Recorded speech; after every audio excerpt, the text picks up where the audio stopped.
Assalomu alaykum aziz yurtdoshlar. Viloyatimiz hayotida sodir bo'layotgan yangiliklar tafsiloti bilan efirda Xorazm 24 informatsion dasturi. Dastur taqdimoti bilan studiyada Omadbek Kenjayev. Har yili 8-mart Xalqaro xotin-qizlar bayrami kuni sifatida keng nishonlanadi. Bahorning ilk kunlaridayoq mo'tabar onalarimiz, lobar opa-singillarimiz ko'nglini xushnud etishga, ularga ehtirom ko'rsatishga yana ham ko'proq oshiqamiz. Ayni kunlarda viloyatimizda mazkur sanaga bag'ishlangan tadbirlar ko'tarinki ruhda davom etmoqda. Xalqimiz azaldan go'zallik timsoli bo'lgan mo'tabar onalarimiz bilan dilbar qizlarga alohida hurmat, ehtirom ko'rsatib kelgan. Viloyat teatrida 8-mart Xalqaro xotin-qizlar bayrami kuniga bag'ishlangan tantanali tadbirda viloyatimizning barcha sohalarida faoliyat yuritib kelayotgan xotin-qizlar, faxriy onaxonlar ishtirok etdi.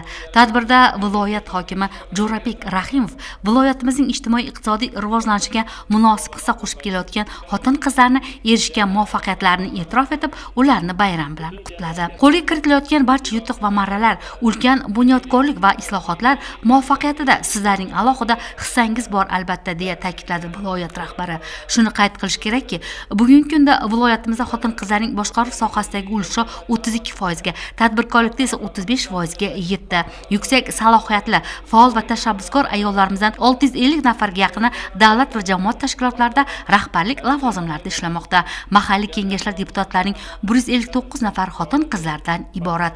Viloyatimiz ayollar orasida O'zbekiston qahramoni unvoni, el-yurt hurmati ordeni nishondorlari, senat a'zosi va qonunchilik palatasi deputatlari, 200 nafardan ziyod fan doktori va fan nomzodlari borligi bizga faxr va iftixor bag'ishlaydi. Gender tenglik faol milliy ko'rik tanlovining respublika bosqichida gender tenglikni ta'minlashda eng faol viloyat hokimligi nominatsiyasida Xorazm viloyat hokimligi faxrli birinchi o'rinni egallagani qayd etildi. Prezidentimizning tabriklarini eshitib juda ham ruhlandik. Fan va ta'lim sohasida ham juda ko'p islohotlar bo'lyaptiki, biz olimalar bu sohada yana ham shijoat bilan ishlashga o'zimizda kuch topmoqdamiz. Misol qilib aytadigan bo'lsak, mana fan olimalariga beriladigan imtiyozlar, magistraturaga qizlarimizga grant asosida kirishga ruxsat berilgan imtiyozlarni aytmaysizmi? Ta'limda har xil ustamalar, bularni hammasi mana shu tinch farovon hayotimizni bir go'zal namunasi deb ayta olaman. Yurtimizdagi bo'layotgan bayramlar bilan barcha onalarimizni, opalarimizni, avvalo ustozlarimizni, opa-singillarimizni, hamkasblarimizni barchasini chin qalbimdan samimiy muborakbod qilaman. Prezidentimizning farmoniga ko'ra viloyatimizning ijtimoiy hayotda faol xotin-qizlaridan 15 nafari mo'tabar ayol ko'krak nishoni bilan mukofotlandi. Tadbirda mukofot o'z egalariga tantanali topshirildi. Tadbirda viloyatimizning bir guruh faol xotin-qizlariga viloyat hokimligining faxriy yorlig'i va esdalik sovg'alar topshirildi. Oila jamiyatdan boshlanadi. Yosh avlodni, kelajak vorislarimizni yetuk bilimli qilib tarbiyalashda biz pedagoglarimizni hissasi katta. Mana shunday kamtarona xizmatlarimizni e'tirof qilgan hurmatli yurtboshimizga minnatdorchilik bildiraman. Va bundan keyin ham mana shu buyuk allomalarni yetishtirgan yurtimizni, yosh avlodlarini tarbiyalashda o'z xizmatimni ayamayman. Mana shu mo'tabar ayol ko'krak nishoni bilan taqdirlanganimdan juda xursandman. Barchaga bayram muborak bo'lsin. Hurmatli prezidentimiz tomonidan mo'tabar ayol ko'krak nishoni bilan taqdirlandim. Men bundan juda xursandman. Mening qilgan kamtarona mehnatimni shunday yuqori baholab, yana biz ayollarga yoqadigan mo'tabar ayol degan nom bilan nomlanishi menda juda bir hayajon, juda bir ko'tarinki ruhni paydo qildi. Buning uchun men prezidentimizga minnatdorchilik bildiraman. Bizning ayollarimiz gender tenglik asosida viloyatimizda 30-40% gacha rahbarlik ishlarida ishlab turibdilar. Barchani bayram bilan tabriklayman. Shuningdek, ilg'or xotin-qizlar viloyat oila va xotin-qizlar boshqarmasining tashakkurnomasi va esdalik sovg'alari bilan taqdirlandilar. Bayram tadbiri viloyat san'atkorlarining konsert dasturi bilan davom etdi. Tuproqqal'a tumanida viloyat prokurorining aholi bilan navbatdagi ochiq sayyor qabuli o'tkazildi. Sayyorqabulda nafaqat Tuproqqal'a tumani, balki boshqa shahar va tumanlardan ham kelgan fuqarolar ishtirok etdi. Viloyat prokurori aholi bilan yuzma-yuz muloqotda bo'lib, ularning muammolari, taklif va mulohazalarini tingladi. Ishtirokchilardan 40 ga yaqin muammoli masalalar bo'yicha murojaatlar tushdi va ular mas'ul davlat idoralari hamda jamoat tashkilotlari vakillari ishtirokida ko'rib chiqildi. Ularning ko'pchiligi shu joyning o'zida ijobiy hal etildi. Masalan, mahalla ko'magi bilan tarbiyachilikka maxsus kurslarda o'qigan mana bu qiz bugun ishsiz. Ishlash, oilasiga daromad keltirish istagidagi yosh uchun tumandagi maktabgacha ta'lim muassasalaridan ish topish bo'yicha mas'ullarga topshiriq berildi. Xususiy bog'cha ishga joylashgan, soprasheniya keldida bo'shatgan. Qo'lga sertifikat berganimizdan keyin buni joyini ish bilan ta'minlashimiz kerak. Marhamat bo'ling, mana joylab qo'ying. Ish bilan. Fuqarolarni sayyorqabulga yetaklagan masalalar turlicha. Ya bankın rahbari, bazarın direktörü çıkartma şaldan koyup vergenler, 167'ni çıkartma şaldan. Yok kazıp yola taşıdılar. Ben neden bu 80 yaşına gireyim? Ayakları bir parmakını kestirip koydum, sakı. Devniyen çıkıp gitedi, sakı düşüp gitedi, skoyat tuttu. Yeten pajanı geldi. Yo'li yo'q qo'ygan. Yo'li yo'q qo'ygan. Ayrim murojaatlarning egalariga asosiy ravishda tushuntirish berildi. Uchrashuv davomida soliq, kadastr, bank kreditlari, shuningdek surishtiruv va tergov organlari faoliyati va sud-huquq masalalari bilan bog'liq ko'plab murojaatlar kelib tushdi. Murojaatlarning har biri bilan manzilli shug'ullanildi. Aholining har bir masalasi va muammosi atroflicha o'rganib chiqildi va ularning ko'pchiligi shu joyning o'zida yechim topdi. Murojaatlarni ko'rib chiqishda uzoq vaqtdan buyon yechimini topmayotgan muammolarni hal etishga, jismoniy va yuridik shaxslarning huquqlarini amalda tiklanishiga alohida e'tibor qaratildi. Bu kabi qabullar fuqarolarning adolat izlab idorama-idora yurishi yoki markazga ovora bo'lib kelib ketishlarining oldini olib, muammolarni joyida hal etish imkoniyatini bermoqda. Eng muhimi, viloyat darajasidagi rahbarlarning xalq huzuriga borayotgani quyi tizimdan hal bo'lmayotgan masalalarning hal qilinishiga yordam bermoqda.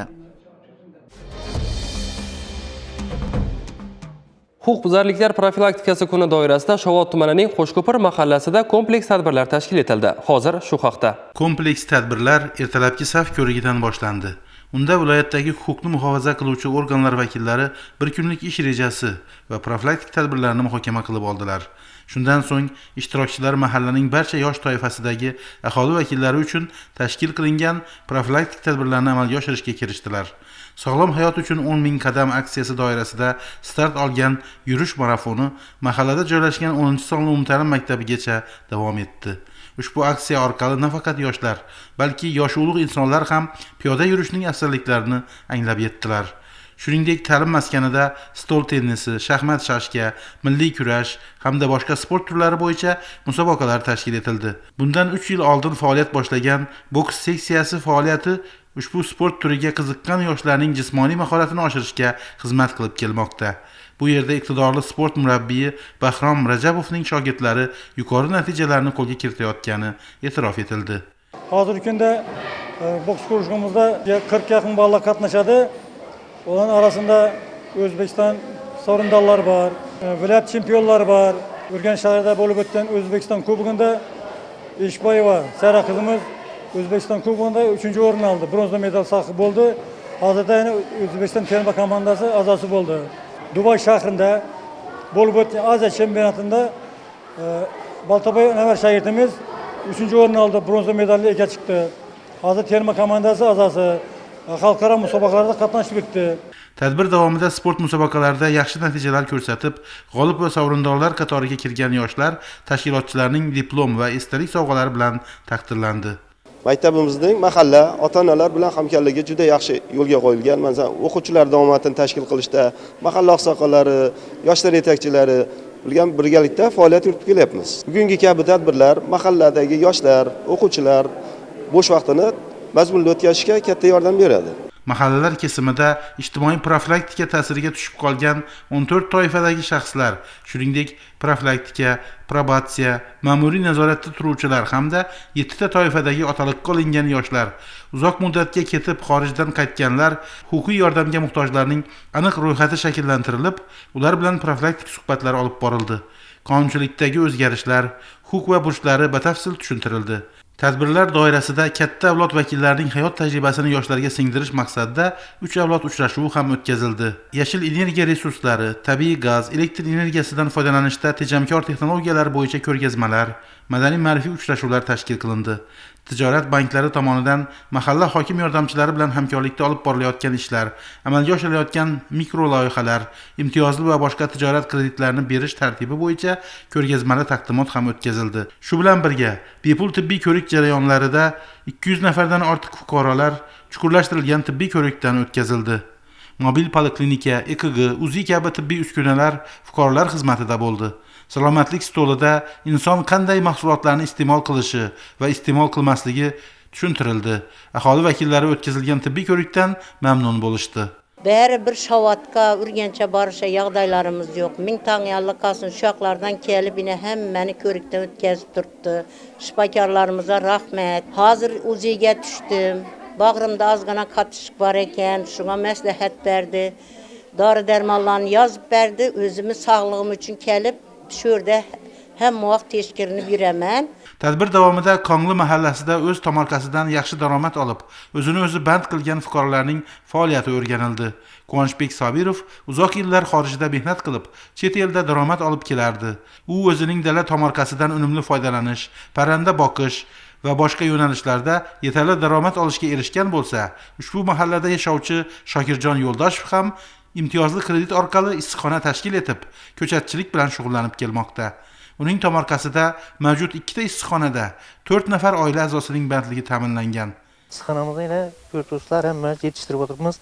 Riziska ekib o'tiribmiz, bodrang yetishtiramiz. Daromadimiz ham yomon, yildan 25 milliondan ziyod daromad qilamiz, xudo xolasa. 4 odam bor, 4imiz ham shu yerda oilada hammamiz ish bilan bandmiz. Tadbir davomida Yangi Burloq mahallasida yashovchi nogironligi bo'lgan shaxs O'rinboy Hajiyevning holidan xabar olinib, Inson ijtimoiy xizmatlar markazi tuman bo'limi tomonidan unga nogironlik aravachasi topshirildi.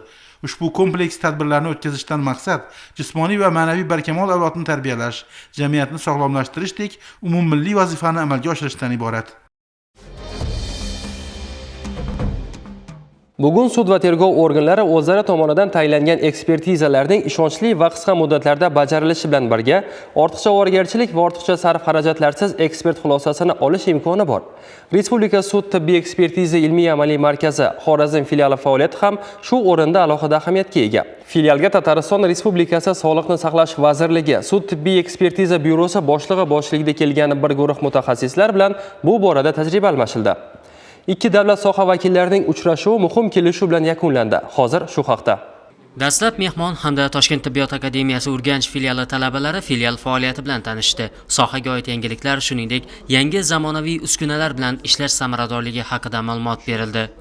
Shundan so'ng yuzma-yuz muloqot tashkil etildi. Talabalar o'zlarini qiziqtirgan savollarga javob oldilar. Respublika sud tibbiy ekspertiza ilmiy-amaliy markazi hamda Tatariston Respublikasi Sog'liqni saqlash vazirligi sud tibbiy ekspertiza byurosi o'rtasida hamkorlik memorandumi imzolandi.